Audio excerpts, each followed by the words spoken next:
Good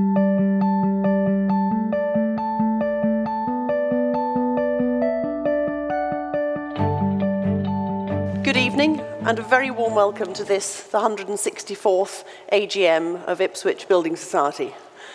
It is a pleasure to see so many people here this evening in such a full room. Lots of familiar faces, welcome back, and some new ones as well, and you're very welcome indeed to the Building Society. For those of you who don't know me, I'm Sarah Evans. I took over as chairman of the Building Society after the AGM last year. So I'm looking forward to getting to know you all this evening. There are a few administrative matters which I should cover before we make a start, so please just bear with me. Firstly, we're not expecting a fire test this evening. Should the alarm sound, please make your way to the nearest exit. There are plenty of society staff on hand to help out, to show you where they are, and to provide assistance should you need it. Secondly, I've just remembered to do my own, please could I ask you to switch your phones off or to silent. And finally, we do have members of the press here this evening.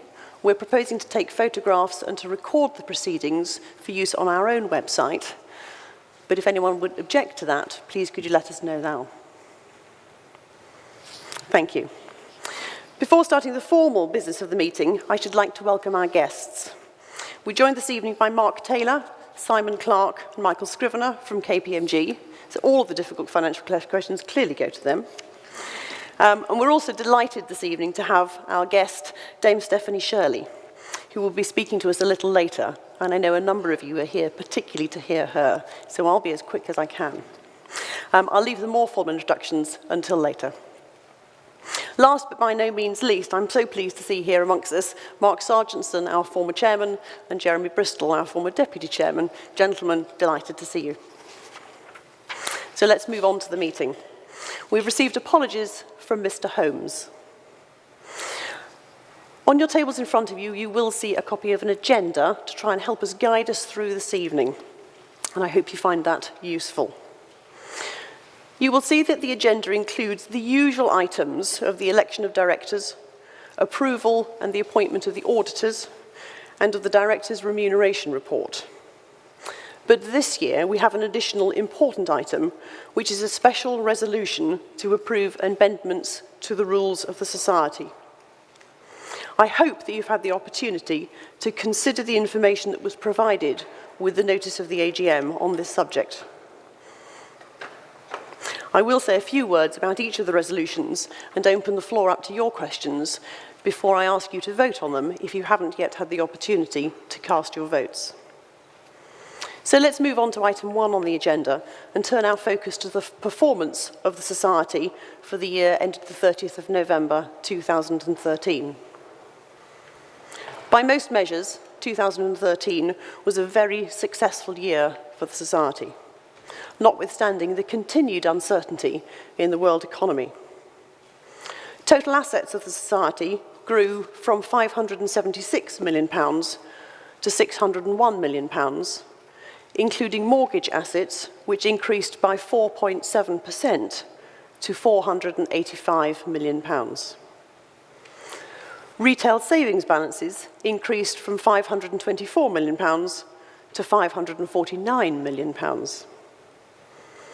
Administrative expenses were £6.3 million, up from £5.9 million in the prior year. And these, of course, include some of the expense involved in replacing our IT systems, a major project which will be completed this year and which Paul will speak about a little while later. Profit before tax was £3.2 million. This was driven by being able to maintain our net interest margin, by the careful management of expenses, and by a fall in the cost to the Society of defaults by members. In fact, arrears and possessions reduced by 20% during the year, and at the year end, only 2 properties were in possession. The profitability we achieved helped to increase our capital from £31 to £33 million. It might look odd that we're pleased that the Society, a mutual, has grown in this way and made a healthy level of profit. So perhaps I might take a moment to explain why these numbers are important to the Society and to you, our members. To remain financially healthy, all businesses need to grow ahead of the rate of inflation. If they don't, the impact of inflation creeps up on them and the business shrinks in real terms. So some growth is necessary just to stand still. For the society, growth ahead of inflation means that we are handling more business with the same cost base, and this helps to reduce our cost ratios and to improve our profitability. This, in turn, helps with our regulatory capital requirement. Financial services companies are required to hold capital, money in reserves, to cover the risks of running the business and to be able to withstand foreseeable problems. We cannot grow the business unless our levels of capital grow as well. The best form of capital is retained profit, so a good level of profitability enables us to grow, to build our financial strength and grow the business. Unlike a listed company, as a mutual, we have no external shareholders who are looking for a stream of dividends. All post-tax profits that we achieve are used to build our capital, and once we have a surplus of capital, any remaining is used to provide extra benefits to members. Finally, where a business is able to grow profitably in a fairly flat market while not taking on undue risk, it's generally a sign of a well-run business and an effective management team. Any company that lends money to others must be careful to manage its credit risk. That is, the risk that the borrower might default. At Ipswich Building Society, we have a very clear lending policy and criteria and an effective underwriting team, all of which help to manage our risk and to minimise any credit losses. By managing our business carefully in this way, we're able to explore new, innovative ways to help people to buy their homes. Let me give you 3 examples from this year. We have continued to lend to first-time buyers and those with small deposits with schemes such as our 5% deposit mortgage. During the financial year, we lent mortgages in this way to 20 members with a 5% deposit and 99 loans to first-time buyers. We're also participating in the innovative but rather awkwardly named sweat equity lending in conjunction with the Orwell Housing Association. This is a self-build scheme whereby the borrower is able to increase the equity in their property by doing some of the building work themselves. Of course, all the work is closely supervised and signed off to a good standard, so there are no concerns about the final quality of the build and thus of our security. My third example is the Suffolk Home Ownership for Long-Term Disabilities, or HOLD scheme, in which we work with Suffolk County Council. Under this shared ownership scheme, the County Council identifies individuals suitable for the scheme. The homes are built by one of 2 housing associations, and the society lends money to individuals to enable them to buy a share in their own home. During 2013, we provided a mortgage to another 4 people under this scheme, taking the total to 19. We plan more for this year. Since its inception, the Society has worked with individuals in the local community. In its earliest days, the Ipswich and Suffolk Freehold Land Society, as it was then known, was part of a national movement to create 40-shilling freeholders, giving the ordinary man the chance to buy enough land to entitle him to vote. The Society purchased large areas of land all over Suffolk, dividing it into smaller plots, or allotments, which were then sold to members of the Society. After 1868, the Society also built a large number of houses and continued to ballot both plots and land for purchase by its members, and they continued to do that until just before the Second World War. Our properties were built to the highest standards. For example, we offered an inside bathroom before such things were standard, and we specified and inspected the quality of the building materials to ensure the build was of good standard. If you haven't had the opportunity, we've got some boards at the back of the room showing some of the early days, showing this whole process of balloting. So please do have a look at the archived material at the back if you hadn't had the opportunity to do so. Today, sadly perhaps, the days of the Society buying up land are long gone, but we continue to seek ways to help, particularly through the involvement of our staff in our local communities. This can take the form of volunteering, helping to raise money, or working to promote awareness of money management. Let me give you an idea of the projects that we've been involved in this year. In 2013, our staff volunteered 323 hours of their time working with charities and community organisations, such as Age UK Suffolk, the Hadley Swimming Club, Home Start, Lighthouse Women's Aid, and East Anglia's Children's Hospices. They built an eco-greenhouse at Somersham Primary School out of 1,137 plastic bottles, while others supported the Round Table Rudolph Run in Ipswich through providing collectors and counting donations. Helping the young to have a better understanding of money and the importance of managing it is a key theme for the Society. During 2013, we held 27 money days, 372 hours in total, reaching over 700 pupils in local primary schools in Woodbridge, Rushmere Hall, Ravenswood, Clare, Gorsland, Long Melford and Bures. We've also launched an app game, principally aimed at children, but do have a go, to make learning about money more fun. There have been about 1,500 downloads so far. And our financial education work doesn't end there. We've also worked with Her Majesty's Prison High Point, the Breaking the Cycle programme, to deliver money management training. Understanding our members and our local communities is very important to us, and we take pride in the level of service that we give. From feedback that you give us, we know that you appreciate those little extras. Outstanding service and excellent customer care that exceeds the normal requirements of the job is what defines the winner each year of the David Coe Award.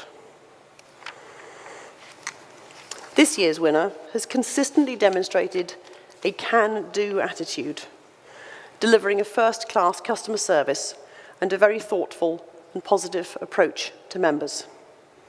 They show a caring and responsible attitude to members while retaining a crucial sense of humour and a balanced perspective to day-to-day office life. They regularly receive compliments and thanks from customers as well as colleagues, and they are a well-deserving winner of this year's award. Ladies and gentlemen, please join me in congratulating this year's winner, a member of our mortgage administration team, Toby Silito.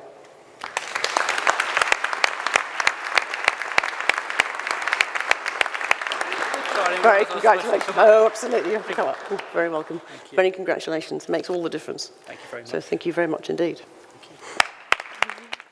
To help our staff, we need to invest in them, both in appropriate training, but also to make sure that we have sufficient staff of the right calibre and experience to meet the greater demands that we're consistently seeing in financial services. This year, we've made a number of key appointments within the Society through a combination of external recruitment and internal moves. We are investing in an executive team coaching programme and a 360-degree review process for all our managers. These will boost the personal development of all members of staff and the emotional intelligence of the business, and this, ultimately, will benefit members. We've also invested in a professional development programme for the directors to include training and refresher training on key aspects of financial regulation, the development of strategy, assessment of risk, and matters relating to pensions. Ongoing professional development for the Board of Directors is a requirement of our financial regulators and serves to strengthen governance. Governance, now there's a word which we've heard quite a lot about this year. It's been a key issue in the news in recent months, with much of the focus on the mutual sector and on the cooperative group in particular. I wrote in the Chairman's report in the annual review on the processes that we have in place in relation to our Board of Directors, so I won't repeat those here. I do believe that we have a strong Board of Directors with a relevant mix of skills and experience, capable of challenging the executive team and supporting it when appropriate. I know that every member of the board would be happy to answer questions that you might have on the contribution that they make to the Society, So please take the opportunity to ask them when we move on to the question and answer session in a few minutes. 2013 has been a busy year with continued and ever-increasing regulatory change, a greater focus on the need to build our capital reserves, and some concern in the market as a whole on the governance of societies. This society has risen to all of those challenges while also spending a very considerable amount of time on the change of its IT systems. I should like to take the opportunity to thank the executive team and all members of staff for their hard work this year. It's been hugely appreciated, and what a tremendous result we've had. Ladies and gentlemen, the annual report provides details of the financial performance of the business and includes the annual accounts and the auditor's report, and I commend them to you. Before I move on to the formal items to be approved, agenda items 2 to 5, I should like to draw your attention to the minutes of last year's AGM. The minutes of the annual general meeting held on the 20th of March 2013 have been read and signed by the chairman of that meeting. It's normal for these to be taken as read, but if anyone would like me to read those out now, then please indicate. Thank you. Before I open the floor to your questions, I should like to introduce the other formal business of this evening's meeting and to say a few words about each of them. We will then take your questions so that you have got an opportunity to hear from us before you vote, if you haven't already taken that opportunity. You will be asked this evening to approve the Director's remuneration report. That report is included at page 19 of the annual review and was also included in the review of the year and the summary financial statements, which are sent to you with the notice of the AGM. The report sets out our approach to remuneration of our executive and non-executive directors. There have been no substantive changes to our approach this year. Non-executive directors receive a basic fee with a supplementary payment for roles such as Chairman of Risk Committee and Chairman of the Audit and Compliance Committee. Executive directors receive a basic salary, which is reviewed on an annual basis, and can also benefit from a performance-related pay scheme if set targets are achieved. Full details of this scheme can be found in the remuneration report on page 19 of the annual review.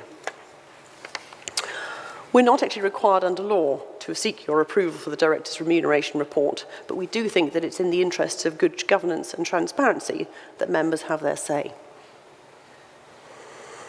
The next item will relate to the election of the auditors, an annual requirement for this meeting. And you're just going to have to bear with me a little bit now because it gets a little bit complicated. We will be asking you to appoint KPMG LLP, Limited Liability Partnership, as auditors. However, there have been some changes to the legal structure within KPMG to which I will bring your attention. Our current auditors are KPMG Audit plc, a wholly owned subsidiary of KPMG LLP. However, KPMG Audit plc have informed us that they are not seeking reappointment. They've instigated an orderly wind down of the business, with all of the future audit work being undertaken by KPMG LLP. Therefore, the Society is proposing to appoint KPMG LLP as auditors, as stated in the notice of the AGM. I told you it was a bit complicated. However, this change doesn't affect the level of the service that we will get from KPMG, nor does it affect the team who looks after our account. And I'm reliably informed it doesn't affect the level of professional liability insurance they have either. So we recommend that we appoint KPMG LLP as our auditors. The board continues to believe that it is appropriate that our audit is conducted by one of the big four audit firms in the UK. These firms have the breadth of experience that is needed by even the smallest financial services institutions and increasingly is expected by the regulators. And they provide much needed advice and training to our directors and staff in addition to their audit services. A further item for this evening is the directors. Our rules require that not less than 1/3 of directors should retire each year, and if they have the support of the board, can offer themselves for re-election. This year, Kieran Blackburn, our finance director, Alan Harris, one of our non-executive directors, last from the end, one in from the end at the far end, and myself are retiring by rotation, and we all offer ourselves for re-election. Brief biographies of the skills and experience of each of us were set out in the notice of the AGM. And again, we'd be happy to answer any questions that you've got in just a moment. Finally, before opening the floor for your questions, I want to talk a little bit about the proposed amendment to our rules, which you will see at item 5 on the agenda. A summary of the proposed changes was enclosed with the notice of the AGM, and full set of changes have been available on our website, should they have been of interest. The changes fall into 3 broad categories. Firstly, changes regarding capital instruments. Secondly, changes to reflect the growing use of electronic communication. And thirdly, a clutch of other minor changes relating to directors and meetings. The first of these changes, or proposed changes, is probably the most important, but it's also the most difficult to understand. So I will try and make it rather clearer. One of my earliest remarks this evening was on the need for the Society to have an adequate level of capital, and in particular what is known as core Tier 1 capital. Historically, core Tier 1 capital was made up of retained profits from trading. Regulatory changes in the UK and Europe mean that financial institutions are required to hold more core Tier 1 capital. It is anticipated that new forms of qualifying capital instruments, so other than simply profit, will be available to building societies under the new European regulations. And indeed, Nationwide Building Society recently issued core capital deferred shares, which were such an instrument. The Prudential Regulation Authority, one of our regulators, now requires that all building societies amend their rules to allow for the issuing of qualifying capital instruments in the event that they are needed by the society. The change in the rules does not signify that we are considering issuing other capital at this point in time, but it does give us flexibility for the future if it is needed. The rule does not change our status as a mutual, and it does not affect your rights or status as members. And Ian will happily answer all the questions you might have on the rules. The second batch of proposed changes relates to electronic communications and are aimed at making it possible to send you things electronically which previously could only be sent by post. The notice of the AGM is a good example of that. These changes will save us money and make us more efficient. In case you're worried, we will only send you things electronically if you have told us that that is how you want to receive them. If not, we will continue to use the post. The final batch of changes relate to meetings and directors and are largely administrative. Things like removing the rule that you have to stand down as a director. You can't be a director after the age of 70. So they're largely administrative, and I don't propose to go into the detail here. They're all pretty straightforward and, again, do not affect your rights or status as members or our position as a mutual. The Board of Directors believe that the proposed changes are appropriate, and we commend them to you. Ladies and gentlemen, you have listened very patiently, and I know you really don't want to hear from me or Paul at all. You really want to hear from Dame Stephanie. But I should like now to open the floor to your questions. We have got some questions that have been posed by members who were not able to be here this evening, and you may have your own. I'm very happy for you to put your hand up, and we have a roving mic to take your questions. If you would rather that I or somebody else read the question out for you, please do write it down and pass it to a member of staff, and we'll make sure that those are all addressed. But please, over to you, and we will then, having heard the questions and answers, we will then actually take the formal resolutions and votes on the agenda items. So, ladies and gentlemen, please, your questions, if you have them.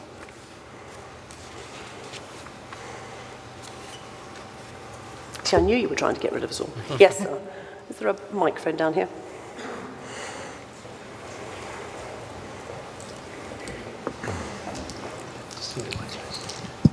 Thank you. My name is Hills. You talked about Core 1 capital, and it usually is built up by retained profits.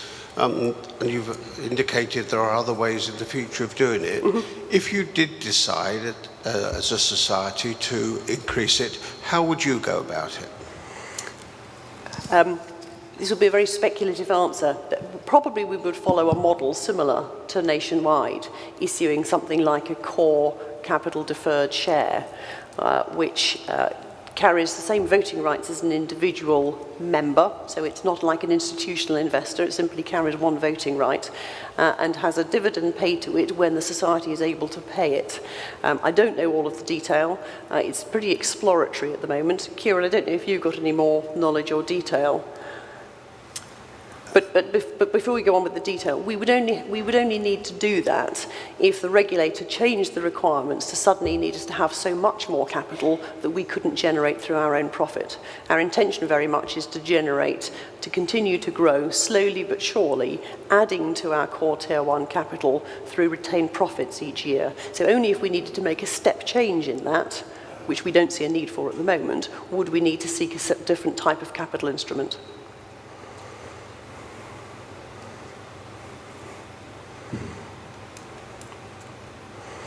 Let me just deal with some of the questions that we had sent in by members.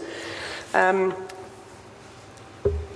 paraphrasing these rather than reading exactly as they were sent in, but they will all be available to see verbatim on the website after this meeting. A member asked, what are the chances of the building society demutualising or having to merge with another building society or bank? To which I think we would say, actually, the history of the last 10 or 15 years demonstrates that a mutual is the right model for a building society. I don't think there is a single building society that is demutualised that is still with us in a form that we would now recognise. They've all been swallowed up or have gone bust. So the board is unanimous in its view that mutuality is the right business model for a building society of our type. We have no intention of merging. We have every intention of staying just as we are as a mutual. We were also asked whether society has investigated the opportunity of sharing back office facilities with other building societies or financial services organisations.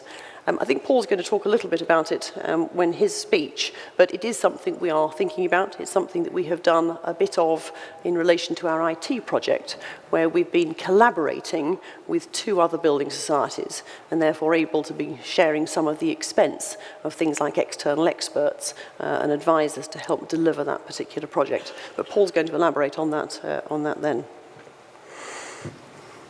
If anyone wants a question at any stage, please do put a hand up and I'll stop my spiel from this end. Okay. Another member asked, it is noted that we use KPMG as auditors, and yet we have Charles Tilley, a former partner of KPMG, as a non-executive director. And although this is perfectly legal, the member wished to know how we managed the potential conflict of interest that created. Charles, I think, stood down as a partner at KPMG probably more than 15 years ago, and I don't believe that there is any ongoing conflict of interest. We certainly would avoid having somebody who had been a partner 1, 2 or 3 years after retiring, who was a director 1 or 2 or 3 years after retiring as a partner, but I think a distance of 15 years and several different professional careers between then and now doesn't create any sort of conflict. And I think KPMG are happy with that relationship as well. Still looking for hands. A member commented that our fixed term bond rate are lower than other providers, thus making it less likely for local people to support us. And this view was echoed by another member who is very supportive of the way in which we run the society on traditional lines and of the work that we do to support the community, but finds that the present rate of savings are unattractive and that there is a limit on the amount to which he's prepared to accept a lower rate for ideological reasons.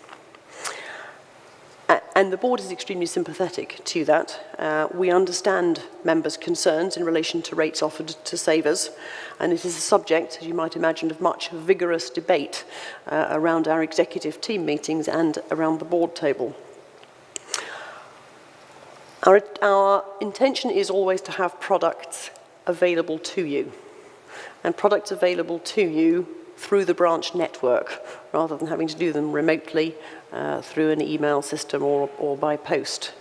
We appreciate that we're not always in the best buys, but we think it better to have products available to you and hope that you can understand that we will improve those rates as soon as we are able to do so. And we look forward to doing that once the situation improves in the economy.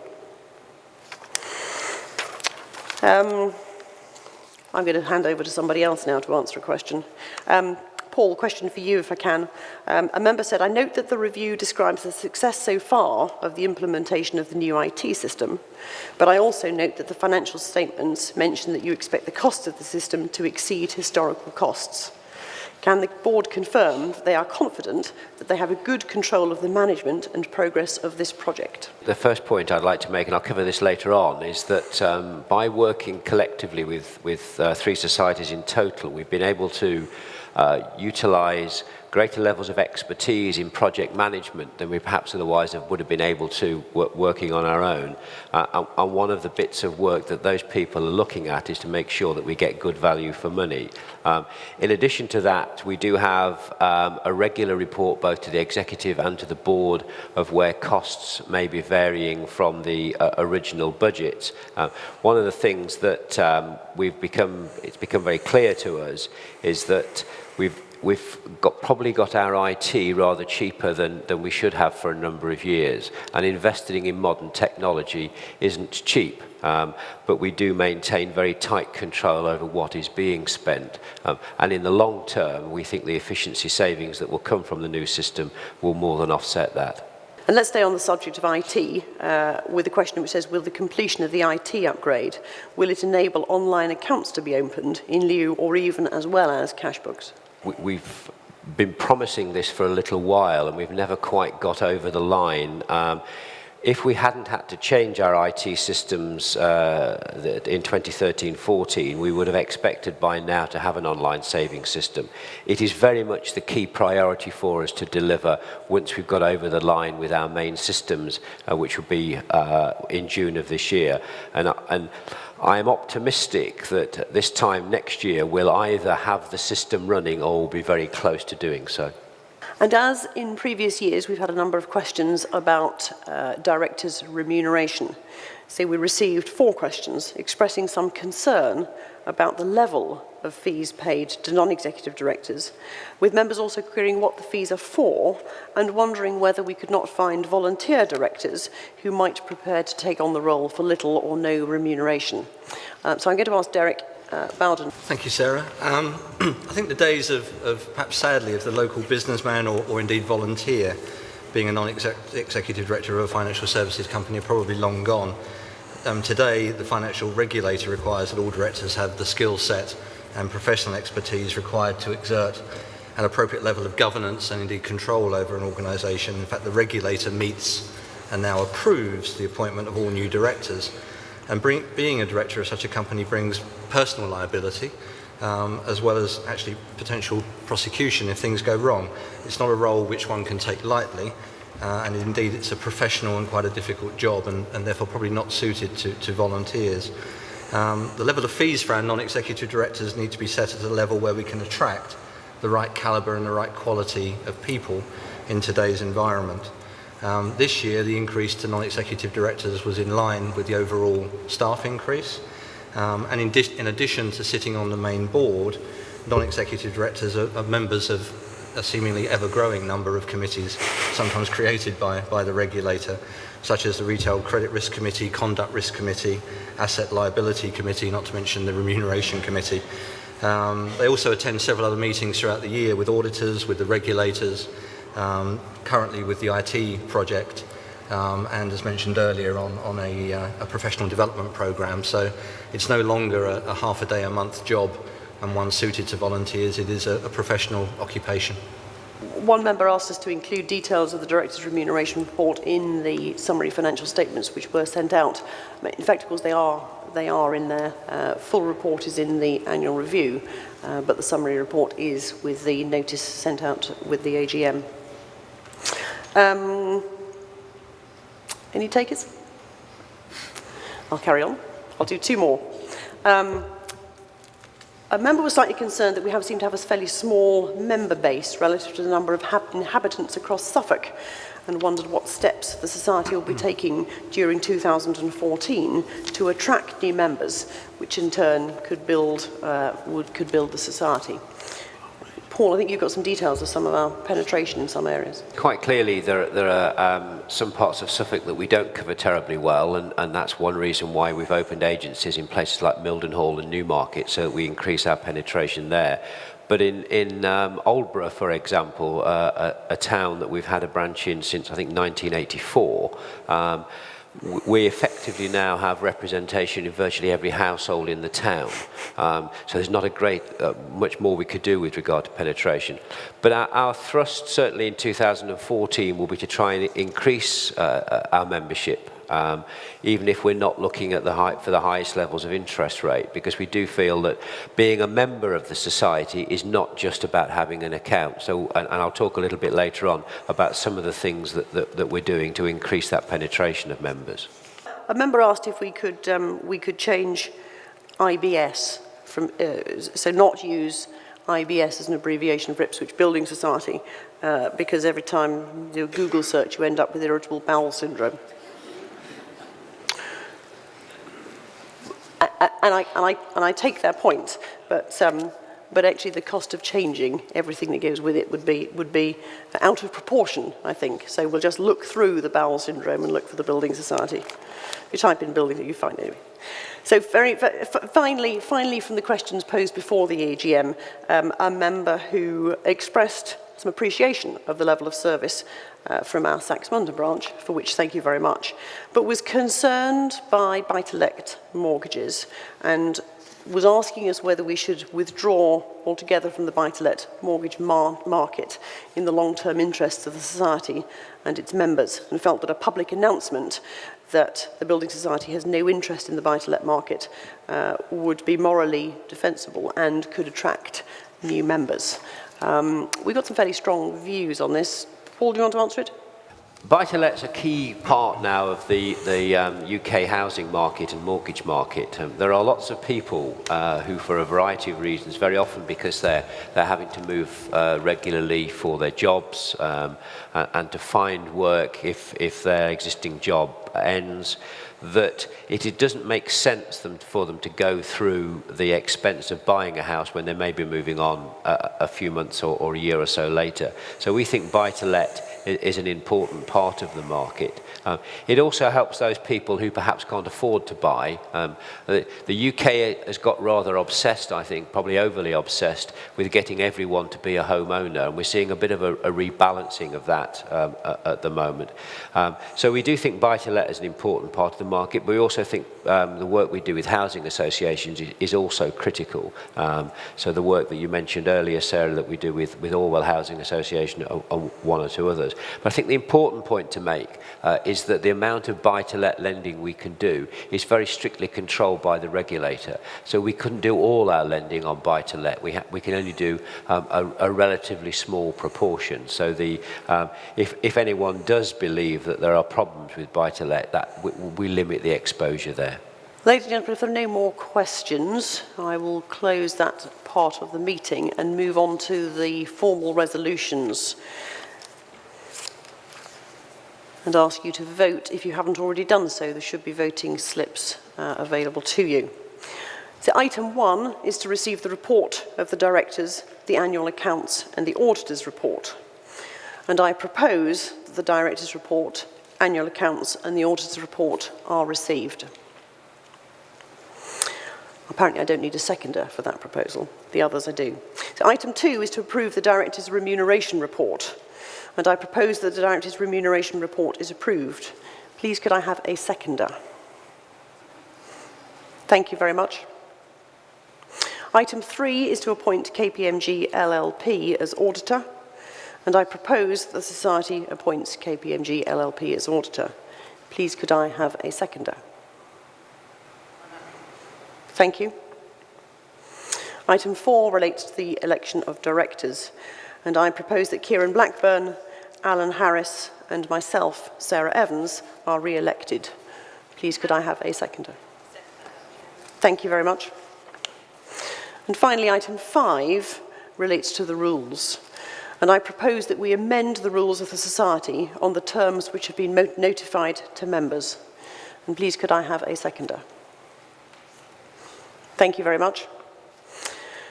Ladies and gentlemen, please, if you haven't voted, please do so now on the slips that should be available, and if not, signify to a member of staff and we'll pass one to you. I am here now to give the results of the voting and then to introduce our guest speaker. So, resolutions: to receive the report of the directors, annual accounts and auditors' report. Voting for was 2,974 and against 49.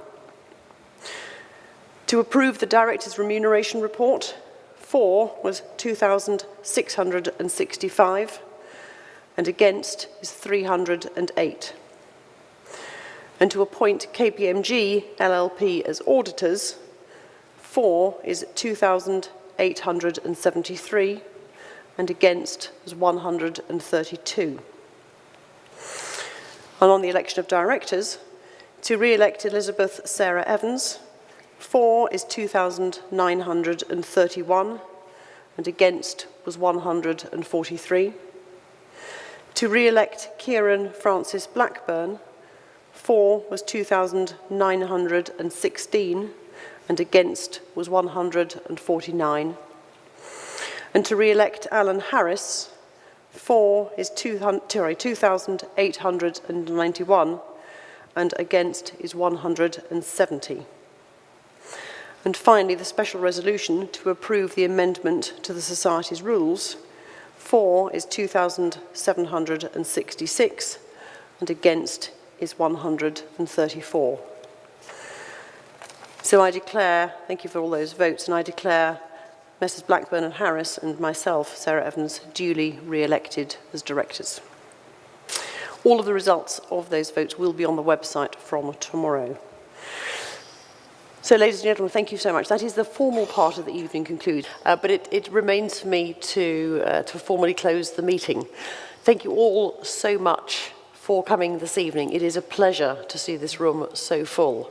Thank you once again to our guest, an absolute delight, and as Michelle said, inspiring. And thank you to all the staff at Worsted Park who've made this possible. We are finding this a very enjoyable and an easy facility to use, and they've looked after us very well this evening, so my thanks. Thank you all so much for coming. We truly value your support. We need your feedback. And having you here this evening and be able to talk with you helps us enormously to understand what is important to you as members. So please do join us again next year. Have a look at some of the archive material at the back, and please have a very safe journey home. Thank you so much indeed.